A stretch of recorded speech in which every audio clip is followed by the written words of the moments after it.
What's going on, y'all? Today we are diving into the world of NFTs. Finally, we have an amazing guest on the show today, Ian, aka MunsterVision. You can find Ian at, for those of you who listen to the audio version of this, right? So t.me, that's his Telegram, t.me/MunsterVision presents. He's also MunsterVision on Instagram and anywhere you hang out on social media. Wow, this episode's mind blowing. I mean, this is a whole new world for me, the world of NFTs, and something I'm really, really interested in. In this episode, we're going to talk about how to get started with NFTs, what got Munster into NFTs. He is an artist as well and a performer, and met a mutual friend, an artist I manage, eTurn, and we just kind of dive in. Kind of how he discovered this space and the whole decentralized world, and how he's using the NFTs and the drops that he's doing with NFTs on the different platforms he uses. We do a screen share, so if you are listening to the audio version, maybe you want to go to about 35 minutes in afterwards and look at the video version. We kind of do a quick screen share of two platforms, right? So Wax, the Wax wallet. He talks about that, and Atomic Hub, where you can buy your NFTs, right? So one of the most popular NFT marketplaces where people go purchase their NFTs is a platform called OpenSea, right? So Atomic Hub is kind of like similar to OpenSea. It's kind of like a competitor to that, right? And it uses Wax in combination with Atomic Hub. This is all so new to me and so over my head, but Ian does an amazing job explaining this all, and this is definitely something I'm going to be listening to again and taking really good notes. And for when we have Ian or someone back on the podcast talking about this space again, but really, really fascinating about or fascinated with the world of NFTs. And I think this is where the direction of independent music and just independence and self-ownership, right, and community building is going. And it's a great way to get away from traditional music business and kind of take charge of your own career, right, and get away from earning 0.007 cents per stream on Spotify and killing ourselves for tens of thousands, hundreds of thousands, or millions of followers, which are all just vanity metrics anyway, right? Those metrics don't really mean anything unless you're building a real community and a real business around that, right? So, I mean, I've done an episode earlier this week where we talked about an artist that has millions of followers that sold half as many tickets to the exact same venue in the same city to an artist that only had 80,000 followers. Right, followers really don't mean anything. It's all about the community aspect and about figuring out a way to build and grow your business to where you can do this full time. And Ian, aka MunsterVision, is a really fascinating, intelligent artist that utilizes NFTs in his business and all his platforms, and how fans can engage with him and consume his music. So this is a really exciting podcast. So again, to learn more about Ian or MunsterVision, go to t.me/MunsterVision presents, or find Ian at MunsterVision on Instagram, wherever you hang out on social media, right, or online. So before we get to the episode, just as always, please take a quick second to subscribe to the channel, share it with others so people can hear the many amazing guests like Ian that we have on the show. And if you want to support the podcast and help us do this full time, or help me do this full time. We don't have that big of a team yet, but go to patreon.com/making it academy, and you can contribute for as little as a dollar a month. Or if you want to get some of the other perks and benefits, right, you can join for $10 a month to get access to a giant library of workshops and courses that are about 40 courses now. So that's super, super worth it. We're always adding new stuff to that. Or you can do the live workshops where we can ask questions. We literally workshop through questions. So the way the workshops usually work, right, when I first start, before we hit record, I pretty much ask everyone that's there live, hey, what do you want to talk about today? What are you currently working on? What are you currently struggling with? And then once we go live, we build an agenda, right? Before we go live, then I literally go through the agenda and address everyone's questions and issues and workshop through them. And cool thing is, the rest of the Patreon community that is there on Making It Academy, it kind of helps add in their input, and they also ask great questions as well, right? So it kind of helps everyone, and we make those workshops available in case you can't make it live, and you can watch those anytime you want right there on Patreon. So thank you all so much for all the support, all the love, and let's dive in. the world of NFTs. We'll definitely be doing a whole lot more on this on a podcast. So I guess one last call to action or ask, if y'all know anyone that's either in the world of NFTs, Twitch, uh, marketing gurus, right? Please send them my way, or please reach out to me. I'd love to feature those types of guests a lot more on my show. We've had, the bookie agents and the managers and the labels. We've had that, and we'll continue to have more of that. But I'm really interested in the world that I believe the music industry is going next. So I am excited for this amazing guest that we have. So I hope you enjoy this conversation with the amazing Ian, aka MunsterVision. Live the life you love. All right, we are live. I'm excited to introduce everyone to Mr. Ian, aka MunsterVision. Welcome to the show. Thanks, guys. Peace, peace, peace. How's it going? It's going great. I'm excited to have you. I'm excited to talk about NFTs. I've been talking about this on the podcast and in my classroom for quite a long time, and finally, I'm making myself smarter on this topic. But before we dive in, give everyone a little bit of an overview about you and what you do in the music industry. Sure. Yeah. And kind of like, how we linked up. So shout out to each. Yeah, absolutely. We'll start with there. Yes. So I'm a musician, a hip hop rapper, producer. I make fusion jazz. I play with, several different group entities around, but primarily, and as I have honed myself to be, I have been Munster for a long time, collectively in the metaverse space, MuensterVision. And so I've been making music for as long as I really can remember. I grew up in Austin, born and raised in like the 80s, 90s down there. So I really got to like immerse myself in Austin when it was really, I don't know, in its pre-teen stage. And then it just kind of blew up to what it is now. I'm actually down here in Austin now, hanging out with a good friend in the studio. Nice. I don't know if you can see the records and stuff behind me. Out here, just kind of catching up. We caught a concert last night. But anyway, so I grew up down here. I definitely cut my teeth on 90s hip hop. I remember really just immersifying myself in it. Early teenage years, like I would say definitely freshman year of high school on. But I mean, previous to that, if I'm being honest, definitely like listened to a lot of the mixtapes my cousins would have older than me. I remember saving up money and getting the Candyland Knockin' Boots tape. I had like a Rap Masters tape, I think when I was 9 or 10, that was a hand-me-down. It had, Just Ice on it, Rakim, Fat Boys.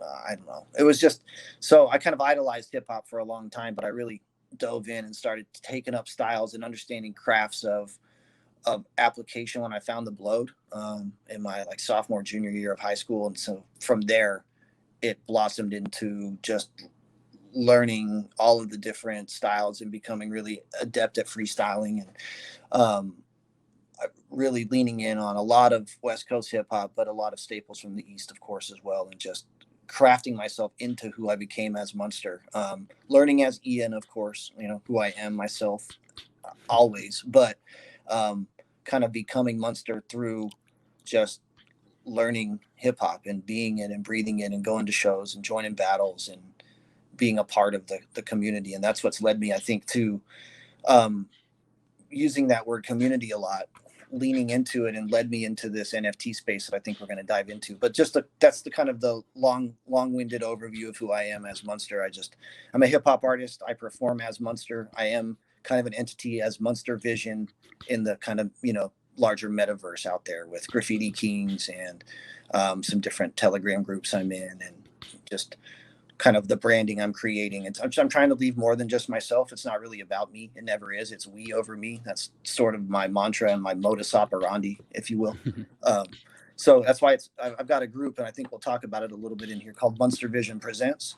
And it's an incubator space on Telegram where it's an open forum for people to shill and share their projects they're working on, ideas they'd like to have to fruition. If they're looking for funding, if they're looking for collaborations. It's also got a really cool music bot in there. I've grown it from about 5 or 6 members to now about 60 in the past couple of weeks, just kind of winning hearts and minds and taking the community for what it is, and meeting people where they are, and not trying to be adversarial or challenging. I think a lot of times as an artist, there's a lot of desire to try to make ourselves known and, carve out a little bit of a footprint for ourselves. And I think all that's fine and good. And we just need to be able to realize that there's enough food on the table for us all to eat, and that's kind of the directive between MunsterVision presents. So yeah. I love that. There's so many things to unpack there, and I love the whole focus on community, and how you said there's enough food on the table for all of us to eat, right? Because I feel like in today's world, what's so exciting about this whole decentralized world that we're getting into is it doesn't take hundreds of thousands, tens of thousands, or even millions of followers or supporters anymore to make a living as a musician. I mean, on Twitch, for example, it takes only 180 to make a full time living as a musician on average. So it's really cool. And I always tell people, don't fall in love with platforms, fall in love with your audience and your community. What was it that made you decide to go to Telegram and build a community there? What is it that was attracted you to that? So I stumbled into Telegram by getting into NFTs. So I don't know if we want to segue about maybe I found Telegram through finding NFTs. So they're kind of Okay, one and the same. got it. So I don't know about you, but I was a big Garbage Pail Kids head as a kid. Like I collected the original, series from, the late 80s or whatever. And then they kind of fell off into obscurity because that's how collectibles go.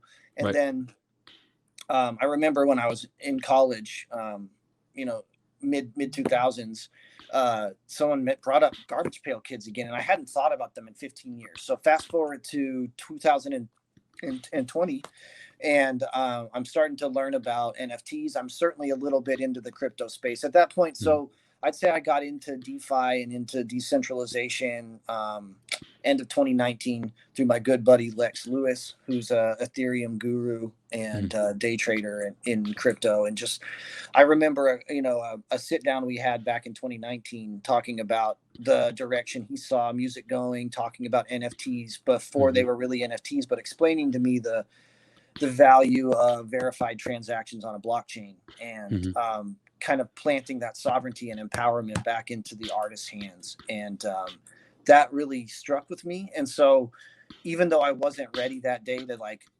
throw up my hand and say, you know what, I'm abandoning Spotify, I'm abandoning iTunes, I'm abandoning all of these known recourses for musicians, it was that day that seed was planted to realize that there was at least a new emerging realm, a new emerging market that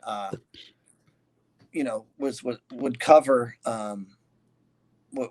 this kind of new fourth industrial revolution is what I'm kind of really calling it as. So anyways, back a couple of years ago, I got into the DeFi space.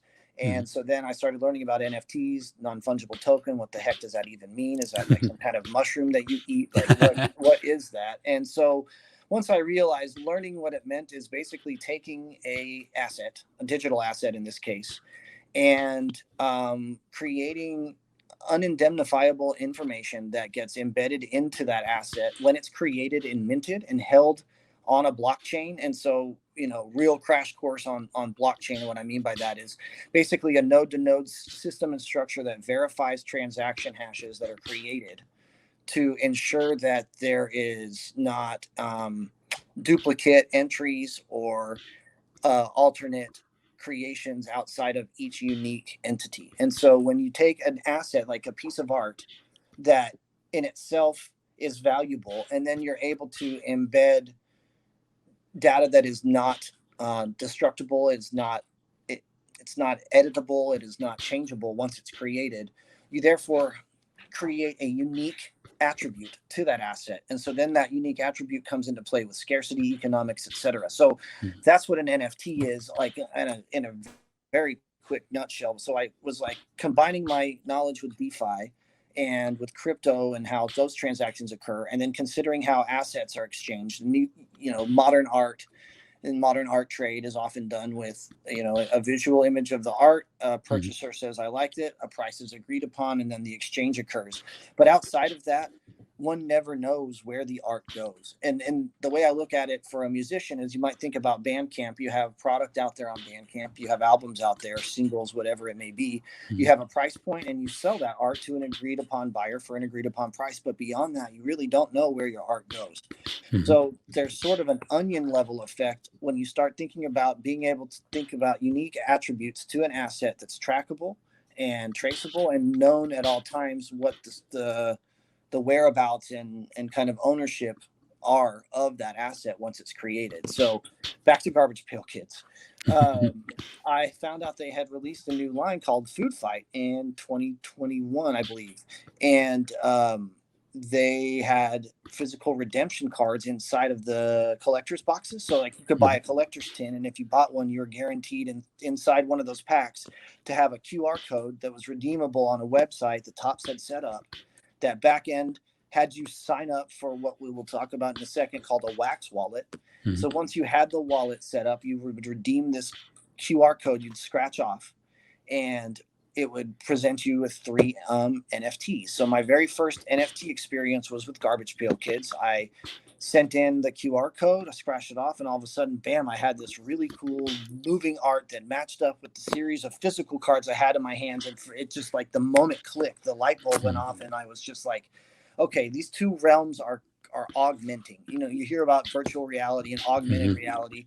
This is an augmented realm where I've got a tangible item in my hand, and I've got the digital representation of this tangible item, although in different form, because it's a different variant, it's a different art piece, it's a different character in this case. So with Garbage Pail Kids, for those that don't know, it's a series of different puns and plays on names that are, you know, gross or funny or food referenced in this case. So like there's Burger King, and it's a picture of a guy with a burger head and wearing a crown as example. So that can be one attribute, one asset as an NFT. So once I started realizing that, the gear started churning in my head, and I started exploring down the rabbit hole of what is Atomic Hub. And Atomic Hub is the secondary and primary marketplace for NFTs on the Wax blockchain.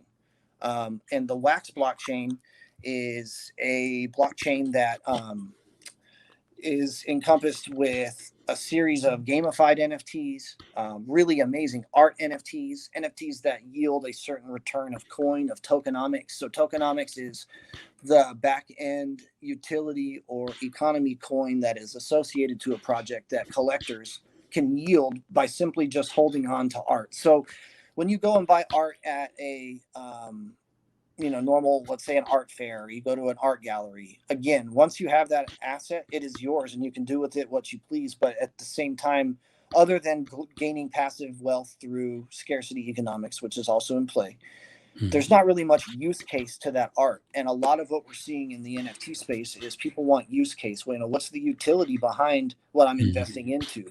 If I have X money and I can put it into this or I can put it into that, what makes me incentivized to want to buy into a project? And so a lot of things that I'm seeing in the space, especially Telegram, more recently, is gamification. And that is where, you're able to take your community that you're building and the chats that you're doing. And from there, you can kind of create using a bot, you can create an NFT drop, and people can chat and communicate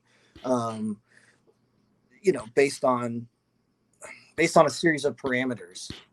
I kind of feel like I'm going too far down a rabbit hole here, and I want to reel it back a little bit. So it's all good. So yeah, that's kind of what led me to finding NFTs. To answer shortly again, Garbage Pail Kids, I found out they had a new collection. They had a redeemable card, and this redeemable card took me into the metaverse of Wax. Got it. Okay. Just by the way, your camera went out, but how do you use NFTs as a musician? And maybe give us like a 10,000-foot view of where someone would go to create NFT. Do they do that on Wax, or like what are all the different platforms you need to use to create NFT and then launch it? I think, and I'm trying to get my camera back on 1 second. I'm sorry. All good. I think the main platforms that people hear about a lot are OpenSea. Yep. Of course, and then Solana's got some new ones coming out. Let's see. I'm just trying to think of other projects before I really start talking about the one that I really believe in. So, okay, so Solana, for Ethereum. Those. Sorry, what? I was going to say, for those who aren't familiar, so Ethereum and Solana, those are cryptocurrencies that are also a blockchain technology. So a lot of these NFTs, as I'm understanding, a lot of these NFTs and altcoins, right? So altcoins, anything that's not technically anything that's not Bitcoin, I would throw Ethereum in there as like the main coins, but anything that's an altcoin or an NFT is built on Solana. Gold, silver. Yeah, gold, silver, bronze type of thing, right? So you just hit it on the nail. Bitcoin would be the gold standard, right, of crypto, because it was the first one. So everything, Hmm. when there's a bull market or a bear market, when things go up and down, it's kind of based on however Bitcoin is doing. So whenever people buy into crypto, they're kind of their first stop is typically Bitcoin, unless they just start right into altcoins, which your point is absolutely accurate. So you've got Bitcoin, Ethereum, which is kind of your silver metal. It was the second big boy out in the marketplace, and it's Yep. what kind of established smart contracts as something to be considering. And smart contracts are the basic framework behind NFTs and what ensure the wallet to wallet transaction occurs and occurs with certain parameters. So Ethereum kind of really set the ground running for smart contracting, and then third is kind of all the altcoins like Solana is one, or Hmm. it's a Polygon, or people have maybe heard of Cardano or Hmm. Yep. Stellar. All of Yep. those are considered altcoins. But in addition to that, Wax is also an altcoin, and it's Okay. specific to NFTs.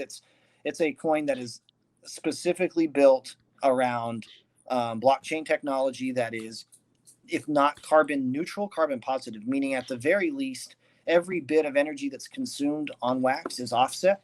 Hmm. And there are other initiatives beyond like the tree planting and forestation that's going on that actually makes it a carbon positive um, blockchain. So you hear a lot about people being snub nosed at NFTs because it's a resource drain on the world. Well, Hmm. their solution to this literally is to create an offset for every bit of energy that's used. So Wax is a completely green platform. I encourage people to take a look at it when they're considering NFTs, regardless of anything we discuss here. Another benefit to Wax is that there's zero minting fees. For people that don't know what minting is, there's a cost or a gas associated, especially with Ethereum, to Hmm. create your NFT on OpenSea. So OpenSea does have and can rightfully tout the largest amount of, I guess, projects and project transactions, but it's quickly being netted up by Wax. And again, the gas fees and the minting fees alone are going to quickly make OpenSea a whale only market, and whale being people who are highly vested into the crypto and don't mind paying such high exorbitant fees for Hmm. items. Yeah. Got it. Okay. And then how do you what do you? Because I have a few questions about smart contracts, and I have a. But before I get into that, how do you use the NFTs for your? Are you using it for music, or are you using it for like digital art that you're creating? Like, are you using them?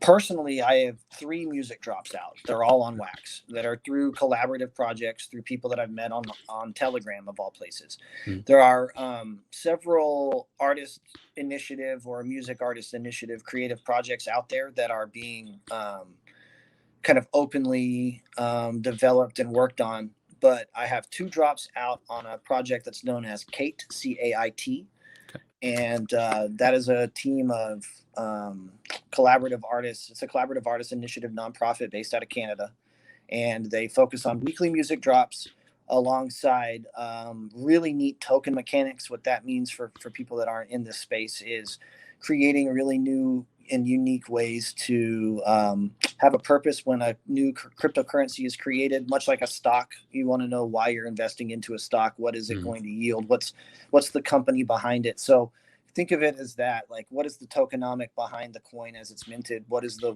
white paper on it? What's the information and the eventual use case for the coin? So the Kate team is really incredible at creating some use case and some purpose behind coins. They write really nice contracts, and so it's nice to have some product with them. And then the other project that I've got music out with right now is called CXC.world, and mm, I highly recommend every musician out there, whether you're looking to get into NFTs or not, but are at least intrigued into what the kind of the metaverse is.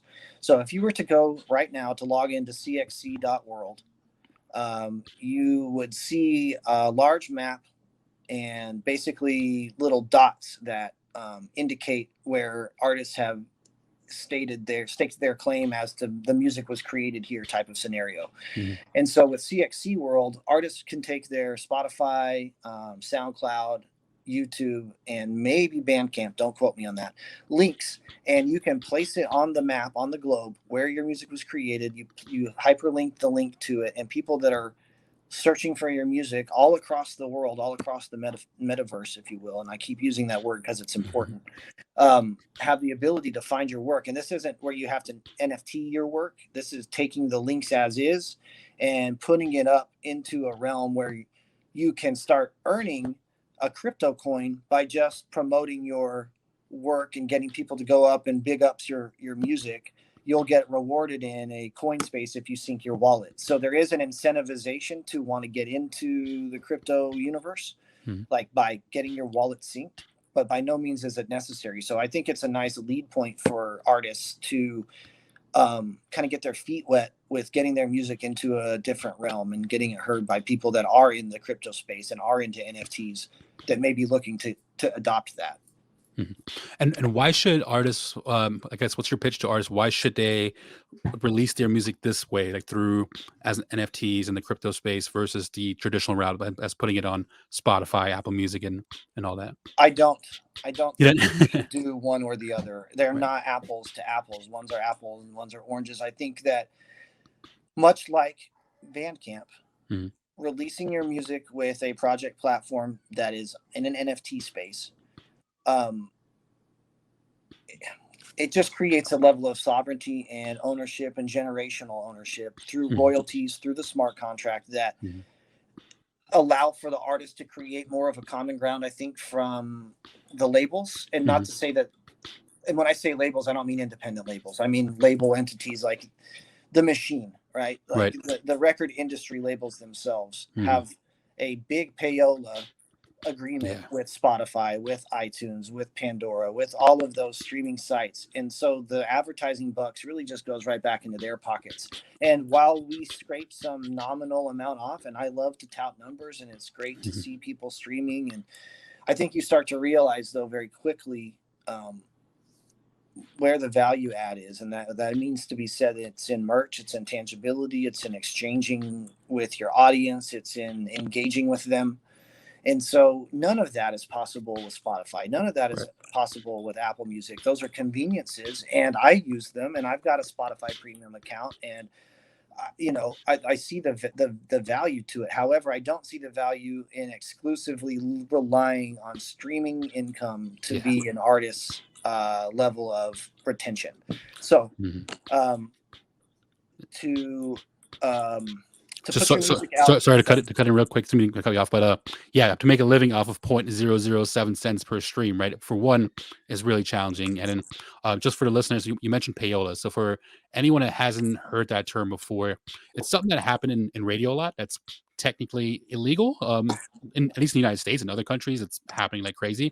But it's when people are paying for the record labels the music radio stations directly to have your music played, right?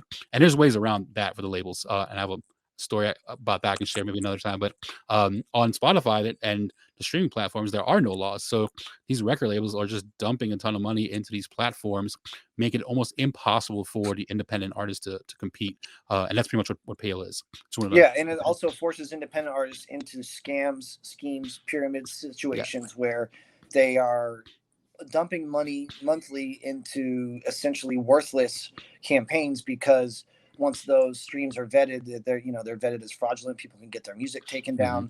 There are Yeah. so many ways that these artists are getting took for the little scraps of crumbs that were being given. And so when you ask me why I would promote NFT space to be viable for artists, if you have a good product, if you can win hearts and minds, if you have a way to centralize community, there is no reason that you should not utilize the NFT space. Hmm.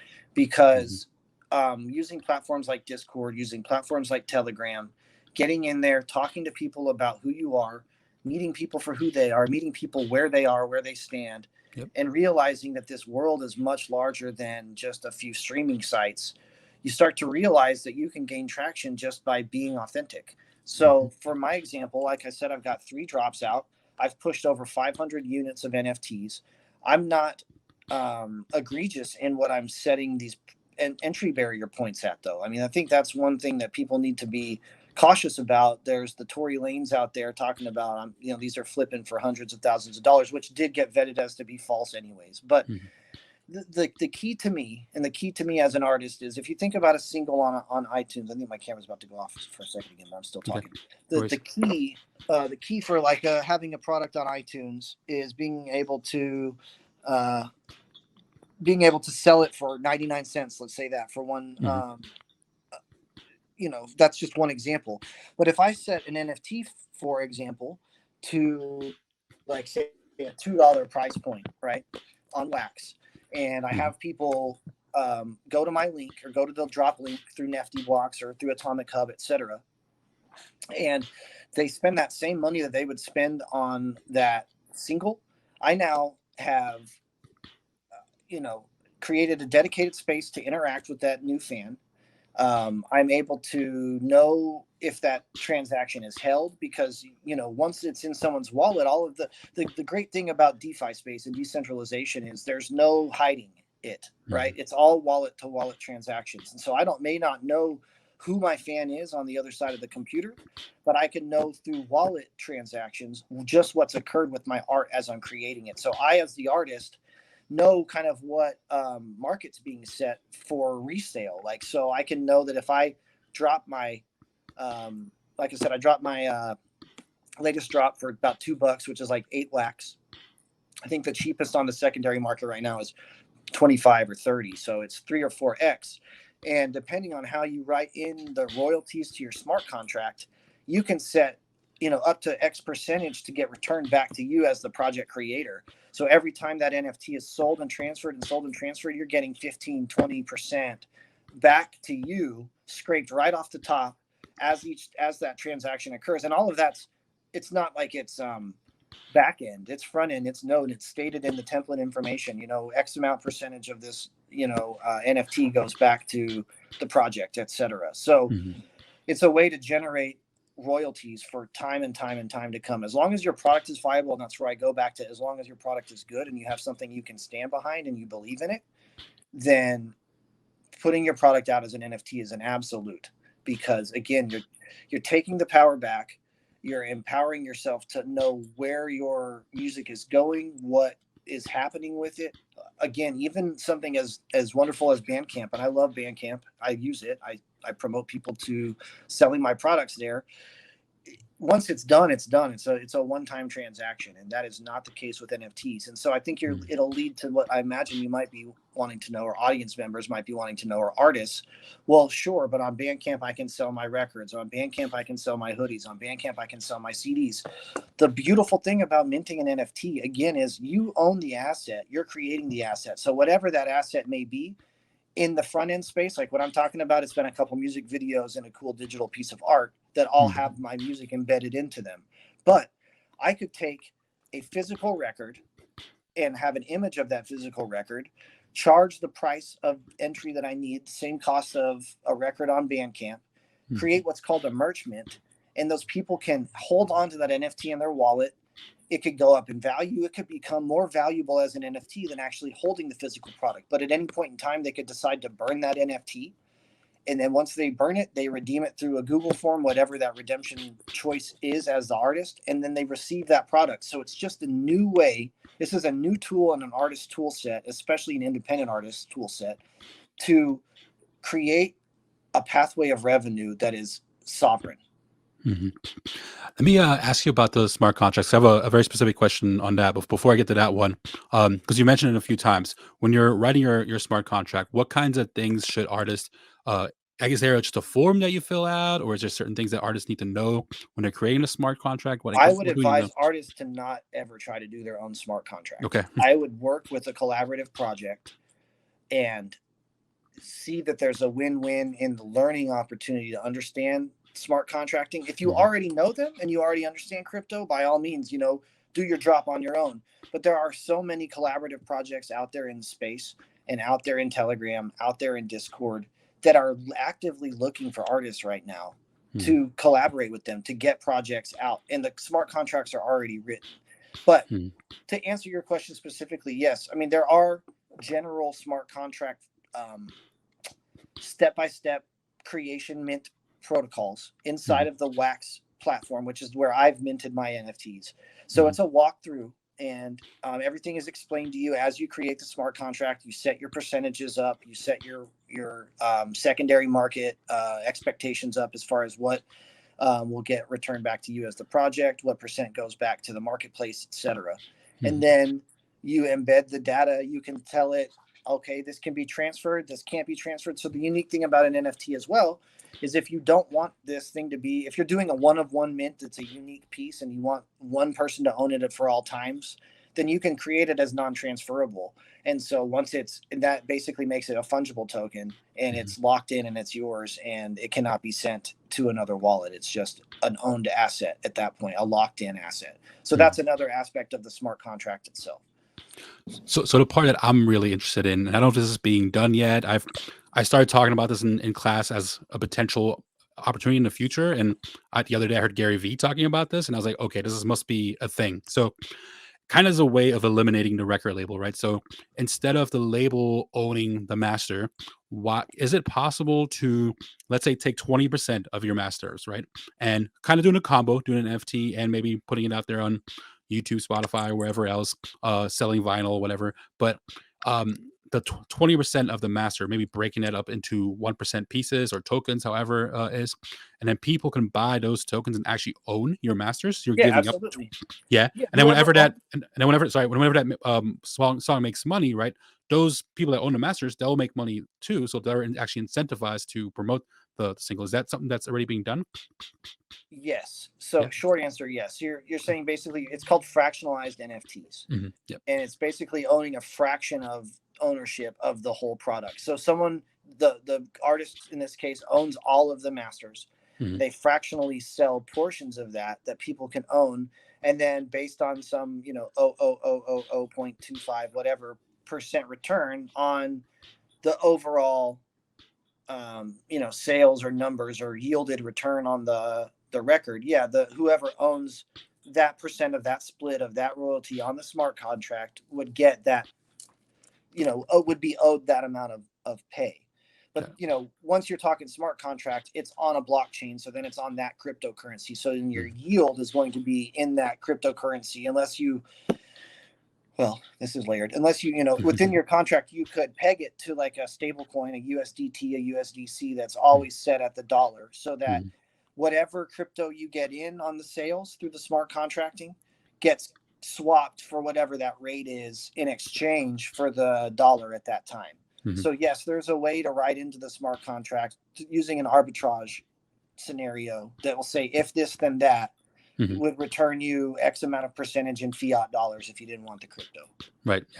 Anyone that hasn't heard fiat before, that's our U.S. currency, which is becoming less and less valuable, I feel like, each day, which is why a lot of people like us are getting into the crypto space, and just a whole lot more you can do with crypto and NFTs and everything that you can't do in a traditional, I guess, world or centralized world. So is there anything that there's sure there's a lot I missed because I'm very, very like new to this. Is there anything else that artists should really know about the space? Yeah, absolutely. I was going to ask you actually if I maybe glazed over too much talking about the comparison of NFTs to Bandcamp, because I think that's like the easiest way for people to kind of receive what I'm saying is if you think about your product as a single entity or an album project on Bandcamp, you could just in turn create a community to direct your fans to, that people buy your NFTs. And so then they're owning something that has scarcity economics coming into play, and there's limited mints, and people might want a certain number for nostalgia. So then you have a secondary market that is open market. So you can set whatever price point you want on it. If you think that you have some, unique number or something that people want within your attribute, then by all means, the moon's the limit, Right. So I think it's important for artists to understand the empowerment they're giving themselves by creating an NFT, by minting it and setting the project parameters, setting the price point, setting the barrier of entry. And then, a lot of what I've done to sell my NFTs is to create a bit of a utility to the sale itself. So I've got thousands of NFTs on the Wax blockchain. Again, Wax, y'all, Wax, no minting fees. It's an ecologically friendly platform, and it's a really great way to get into NFTs without feeling like you've got to spend boatloads of bucks and, waste your paychecks on NFTs. I mean, there are things for fractions of a penny. There are fractions of a cost to get in. There are free drops all the time. So I highly recommend that artists explore the wax space, Okay. understand Atomic Hub, look at those two together and how they work. And then from there, consider the benefit to knowing where your art is at all times and where it's housed and how often it's being transferred and used and moved. And I'm a part of the first NFT playlist that I know of. So a project that I mess with called Taco on the Wax blockchain. They have created an NFT playlist. And so you get the Taco app which is available on the App Store and Google Play. So this isn't just like something that's to be thought of as over there. I mean, these are things that you yourself today, listener, can go to the App Store, get the app, unlock this aspect of the app, and then have this NFT player playing at all times of all these artists that are releasing NFTs. And so as they release, they get added to the playlist. It's sort of like a growing experience as well. So let me ask kind of a basic question. So, everyone's so used to like listening to music on Spotify or Apple Music, wherever. Like when you do a music drop, like where do people listen to it? Do they listen to it on Wax then, or is it through apps like Taco? Like how do people listen to the music they buy? Man, that is a great question. So they listen to it once they own the NFT in their wallet, and it'd be easier if you can I share a link and show you the template ID? Absolutely, yeah, that'd be great. Okay, hang on a second.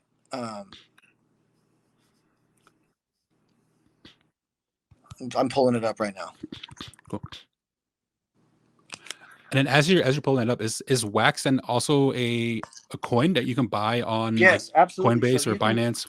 You can buy it on Binance. You can buy it on KuCoin. You can buy it directly from the Wax wallet itself. So let me get that link first. Wax wallet. And as you're pulling it up, I'll just explain to the listeners, since it's the first time we've been talking about this on the podcast. So what I meant by Coinbase or like Binance, right? Those are exchanges. Just like I don't know if you're buying stocks, for example, a lot of young people are using Robinhood or Webull, or old school guys are using probably Charles Schwab to buy their stocks and their mutual funds and whatever. Coinbase or Binance, all these platforms we're talking about, that's where you can buy the different cryptocurrencies. And they're not, unlike the stock market, that you can't buy all of them on every exchange. So you can't go on Coinbase, for example, and buy every single coin there is. There's only certain coins that Coinbase allows or gives access to. And sometimes I feel like Coinbase is always the last to the table. For example, like some of these NFTs are built on Solana, and I love Solana, and I wish I would have bought it before it was on Coinbase, because I could have gotten it for like $10, and now it's literally this week it's hit $200 on Coinbase. But let me pull up this Wax wallet right here. He's dropped it. Yeah, man, that's a great point that you make about these coins. Is once they get mainstreamed, they typically get adopted pretty quick once there's a proven use case. And again, you keep hearing use case out of my mouth because it's important. It's important to do your own research on these things and understand what the project's end goal is. What does it serve? What purpose does it serve? And so with Solana, it creates a way for people to create NFTs with also no to low minting fees on OpenSea. And there's also some gamification coming out on Solana. So I do like Solana, but I will tell you that there are complications with some of the like doing mutable assets with their NFTs, which means that they can change within the NFT based on parameters that the owner can hold. So if you have a mutable NFT that's a gamified NFT based on like level ups or blends, you can change the attributes of the NFT within its effect in its use case. You never change the attributes of what's minted on the transaction, but you can change how powerful a playable card is, like Pokemon or Magic the Gathering, for example. If you level up with your card and you use it in game, that game becomes mutable. That NFT becomes mutable in game, meaning you can change assets and attributes within the game of the gamified NFT. And I think that there's some struggles there with Solana. But yeah, Solana is a great platform. But if people look at Wax right now, it's like 35 cents or 40 cents. Wow. It's still a low barrier of entry. Looks like I need to go get some Wax coins after this is over. So tell me what we're looking at here. So okay, so right can we now go to this page right here? If you want to kind of click through, if you were to click, there's a way to kind of see my collection. It's hard to see on the screen; it's a little tiny. You gotta make it a little bigger. There you go. Here, I'm just gonna pull it up on my screen too. What does that say? Let's see. Okay. Total sold. So what you're looking at, guys, is my actual. This is like my collection of NFTs on Atomic Hub. You want to scroll down just a little bit? Let's see. Yep. Go to. Okay, stop. Yep. All right. So that is my total collection. If you scroll back up to the top, you can choose it by project. So right there where it says all collections, where the mouse go down. Yep. There we go. Yep. Yeah. So if you click that drop down, it'll show you all of the stuff I hold. So like, check out the Graffiti King stuff, for example, where it says Graffiti KR2. Okay. Let's click that and just kind of scroll down, and you'll see how those are called an epic buff. And you see the art, and then you see it disappear. It gets buffed out. And that's kind of to represent those that don't know, like if you're doing street art and someone comes and pieces over your work, it's called buffing it. And so that's a buff mint. So those are all epic. Like, it's hard to get those when you buy packs. Think about baseball cards.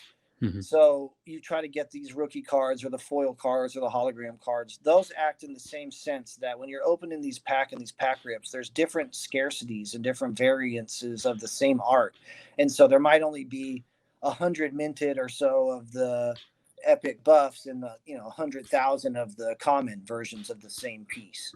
So this is just one project alone, which is the Graffiti Kings R2 collaboration, where they took different, pieces out there in the streets and created NFT works out of it. So the unique thing about these cards is there's now a utility coin called LFGK that the Graffiti Kings team has worked on to develop, that once it's all rolled out and implemented, the coin is live. But once all of the white paper stages are there and the roadmaps fully implemented, then there will be a passive staking where what staking means is holding on to these NFTs will yield you a return of this cryptocurrency for just holding on to certain scarcities and certain rarities of the card. So that develops a use case to creating NFTs. So as an artist, if you want to start with a small piggy bank and incentivize your people to want to, kind of invest into your project, a one way to incentivize them is to say, you will literally make passive income by investing into my NFTs. So it's a win-win. And so I think, when people hear that they can make money doing something, it's easy to get them to adopt. So so that's what you're seeing right there, guys. It's just one of many projects. So if you wanted to scroll back up to the top, you could, and we could select a different one, just to kind of show different variations of what all there is out there. So if you click that X where it says graffiti, and then do a drop down. If you want, we can look at my latest music NFT. Sure. So type CAIT, Kate Music NFT. Let's click that, and there'll be that chances are. So if you click that, you asked how people would be able to receive it. If you actually click that NFT, it just starts playing. So there you go. You have the video right there. So you can full screen it, and you get the full experience that you would get going to YouTube. You get the full experience you would get going to Spotify. Only you own that in your wallet at all times. Like, you have access to that in that you're not logging into a third party site other than you have your wallet pulled up, but you have access to all of your NFTs at that point. So that's just one example of how artists would suggest that their audience receive it. As soon as they own it in their wallet, it's playable. That's awesome. So the wallet is that's the Wax, right? So Wax is where they have all their digital assets in. Correct. And then Atomic Hub is the marketplace where they are exchanged, sold, and minted. Got it. So Atomic Hub is similar to OpenSea? Yes. Got it. Okay. Got it. Cool. So you'd go to Atomic Hub, what is it, atomichub.io, and then there you can search for different digital assets and go figure out what it is you want and purchase them there. Absolutely. And then on Wax is where you mint them and create them. Start with Kate looking up Munster, chances are. Got it. Okay, this is awesome. I know you have another call coming up. Is there anything else that artists should know, or maybe where should they go to get started in this whole world? Yes, I mean, I think that link you just had pulled up, the wax.open access or whatever, wax.io. If people start there, it'll explain from A to B, A to Z, kind of what the stages and steps are within Wax. And so from there, I think once you have the intrinsic knowledge of what the blockchain is, and then you understand what an NFT is, from there you can decide if you want to mint your own or if you want to work with a collaborative project. And I'm happy to share those links offline with you to get to the people to submit their works to see if they get approved to get released as an NFT to work with the project. And so if they do, just to let you know, all of the projects that I work with are they're very fair. So it's an 80-20 split artist project, or for the first couple of weeks with the CXC release, it was 100% artists. So even that afterwards is an 80-20 split. So 20% goes back to keep the project funded so that more artists can release music, so that we can release more NFTs. So again, it's an ecosystem move, and the rest goes right into your pocket. So it's just a new tool. I love it. Yeah, we should definitely talk more, especially with E-Turn. I want to get her turned on into space. I feel like there's a great opportunity for her and all artists. Anybody that's listening, right, should definitely reach out. So any links you share with me, I'll make sure to share those in the description of the YouTube video, and then on the website, I'll share them as well on the show notes. There's one more question I think I had, and I spaced because I was just listening. Anyways, thanks so much. This was awesome. This is a great beginning to this whole world. Man, I love doing this stuff. So thanks for having me out. And again, if any of you guys are curious and you want to check out my incubator space, go to MunsterVision Presents on Telegram. I think we got the link in the podcast here, and it'll be disseminated out. So I'm always there. I'm always there to discuss things, and awesome. It's an open place to play some good tunes and meet some good people. I love it. And then the question I ask everyone at the end, what's your definition of making it? Making it. Geez, man, that is a good one. I don't know. I think for me, making it was realizing my artistry was sound enough to work with idols, meaning people I grew up with, chopping my teeth with on styles, and wanting to, imagine what it must be like to live a day in the life, etc. To moving to, sharing stages with them, to now working with them on projects. I think that's my definition of made it. I definitely feel like I have quote unquote made it. And certainly being asked to come and do these types of things is affirmation of that, meaning I think I'm on the right path. Live the life you love.